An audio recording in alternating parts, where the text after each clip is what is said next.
मणिपुर में आज दूसरे चरण में 6 जिलों की 22 सीटों पर वोटिंग का काम पूरा हो गया।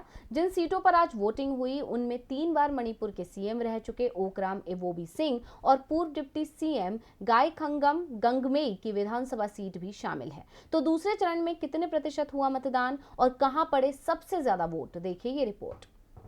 उत्तर पूर्वी राज्य मणिपुर में आज दूसरे चरण की वोटिंग के साथ राज्य विधानसभा की सभी 60 सीटों पर वोटिंग पूरी हो गई है। दूसरे चरण में 22 सीटों पर 75% से ज्यादा वोटिंग हुई है। राज्य के कई मतदान केंद्र दूर दराज के क्षेत्र में हैं। ऐसे में अंतिम आंकड़ों में मतदान का प्रतिशत 80 के पार जाने का अनुमान लगाया जा रहा है। मणिपुर के 6 जिलों में आज वोटिंग कराई गई थी, जिसमें उखरूल, चंडेल, जिरीबाम, तोमलोंग, थाउबाल, सेनपति शामिल है। इनमें से सेनपति जिले में सबसे ज्यादा 82% से ज्यादा वोटिंग हुई है, जबकि तोमलोंग में सबसे कम 65% मतदान हुआ है। उखरूल में 76%, चंडेल में 78%, जिरीबाम और थोउबाल में 75% से अधिक वोटिंग हुई है। वोटिंग के दौरान कई स्थानों पर हिंसा की भी खबर है। थोउबाल सीट से चुनाव लड़ रहे ओकराम एवोबी सिंह ने कहा कि वोटिंग के दौरान कई तरह की परेशानियां आ रही हैं।